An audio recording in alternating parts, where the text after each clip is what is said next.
പരുന്തുംപാറയിൽ കയ്യേറ്റ ഭൂമിയിൽ കുരിശ് നിർമ്മിച്ചതിൽ തൃക്കൊടിത്താനം സ്വദേശി സജിത്ത് ജോസഫിനെതിരെ ക്രിമിനൽ കേസെടുത്ത് വണ്ടിപ്പെരിയാർ പോലീസ്. പീരുമേട് LR തഹസിൽദാരുടെ പരാതിയിലാണ് നടപടി. ഒഴിപ്പിക്കൽ ഉണ്ടാകാതിരിക്കാനായാണ് നിരോധനാജ്ഞ ലംഘിച്ച് സുജിത്ത് കുരിശ് പണിതത്. അതേസമയം പരുന്തുംപാറയിൽ നഷ്ടപ്പെട്ട സർക്കാർ ഭൂമി കണ്ടെത്താൻ ഡിജിറ്റൽ സർവേ നടപടികളും തുടങ്ങി. മാർച്ച് 6-ന് പീരുമേട് താലൂക്കിലെ 5 സർവേ നമ്പറുകളിൽ ജില്ലാ കളക്ടർ പ്രഖ്യാപിച്ച നിരോധനാജ്ഞ ലംഘിച്ചാണ് പരുന്തുംപാറയിൽ സർക്കാർ ഭൂമിയിൽ സജിത്ത് ജോസഫ് കുരിശ് പണിതത്. കയ്യേറ്റ ഭൂമിയിൽ നിർമ്മിച്ച 5 ബഹുനില കെട്ടിടങ്ങളോട് ചേർന്നായിരുന്നു കുരിശിന്റെ നിർമ്മാണം. മാധ്യമങ്ങൾ ഇത് വാർത്തയാക്കിയതിന് പിന്നാലെ കുരിശ് റവന്യൂ സംഘം പൊളിച്ചു നീക്കി. ജില്ലാ കളക്ടറുടെ നിരോധനാജ്ഞ ലംഘിച്ചത് ചൂണ്ടിക്കാട്ടി പീരുമേട് LR തഹസിൽദാർ നൽകിയ പരാതിയിലാണ് BNS 223 പ്രകാരം സജിത്ത് ജോസഫിനെതിരെ വണ്ടിപ്പെരിയാർ പോലീസ് കേസെടുത്തത്. ഇതിനിടെ മഞ്ചുമല പീരുമേട് വില്ലേജുകളിൽ നഷ്ടപ്പെട്ട സർക്കാർ ഭൂമി കണ്ടെത്താൻ ഡിജിറ്റൽ സർവേ തുടങ്ങിയതായി സർവേ വിഭാഗം ഡെപ്യൂട്ടി ഡയറക്ടർ V പ്രകാശ് പറഞ്ഞു.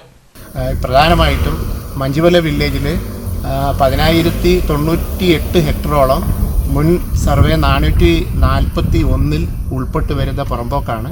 ഈ പുറമ്പോക്കിൽ നിന്നും പണ്ടുകാലത്ത് 1964 പട്ടയപ്രകാരം സ്ഥലം കൊടുത്തിട്ടുണ്ട്. ഈ പട്ടയം യഥാവിധിയാണോ നിലനിർത്തിയിട്ടുള്ളത് എന്ന് നമ്മൾ പരിശോധിച്ച് വരികയാണ്. ഈ 441 സർവേ നമ്പറിൽ ഒരുപാട് ആൾക്കാരുടെ പേരിൽ റിലീസ് ഡേറ്റ വന്നിട്ടുണ്ടെങ്കിലും കേവലം 9 ആളിൻ്റെ പേരിൽ 14.61 സ്ഥലം മാത്രമാണ് ഡിജിറ്റൽ സർവേയിൽ ഉൾപ്പെടുത്തിയിട്ടുള്ളത്. അങ്ങനെ ഉൾപ്പെടുത്തിയിട്ടുള്ള 9 ആൾക്കാരുടെയും അവർക്ക് കിട്ടിയിരിക്കുന്ന അബ്സല്യൂട്ട് റൈറ്റ് യഥാവിധി പരിശോധിക്കുകയും അങ്ങനെ അവർക്ക് കിട്ടിയ പട്ടയം യഥാവിധിയാണോ എന്നും ജില്ലാ ഭരണകൂടവുമായിട്ട് ആലോചിച്ചിട്ട് ജില്ലാ ഭരണകൂടത്തിൻ്റെയും കൺഫർമേഷൻ വാങ്ങിയതിന് ശേഷം ജില്ലാ കളക്ടർ നിർദ്ദേശിക്കുന്നതിൻ്റെ അടിസ്ഥാനത്തിൽ മാത്രമേ ഡിജിറ്റൽ സർവേയിൽ ഈ 9 എണ്ണം ചേർത്തിട്ടുള്ളതും പരിശോധനയ്ക്ക് വിധേയമാക്കി മാത്രമേ ചെയ്തു കൊടുക്കുള്ളൂ. ബാക്കിയുള്ളതിൻ്റെയും കക്ഷികൾക്ക് നോട്ടീസ് കൊടുക്കുന്ന മുറയ്ക്ക് അവരുടെ രേഖകൾ പരിശോധിക്കുകയും അതോടൊപ്പം ജില്ലാ കളക്ടറുടെ നേതൃത്വത്തിൽ ഇതിന് പ്രത്യേക അജണ്ട തന്നെ തയ്യാറാക്കിയിട്ടുണ്ട്. അത് പ്രകാരം ഉള്ള നിർദ്ദേശത്തിൻ്റെ അടിസ്ഥാനത്തിൽ കൃത്യമായിട്ടും രേഖകൾ പരിശോധിച്ച് പൂർണ്ണമായിട്ടും ഉറപ്പുള്ളത് മാത്രമേ നമ്മൾ ഈ സർവേ കൊണ്ട് പേര് ചേർത്ത് കൊടുക്കത്തുള്ളൂ.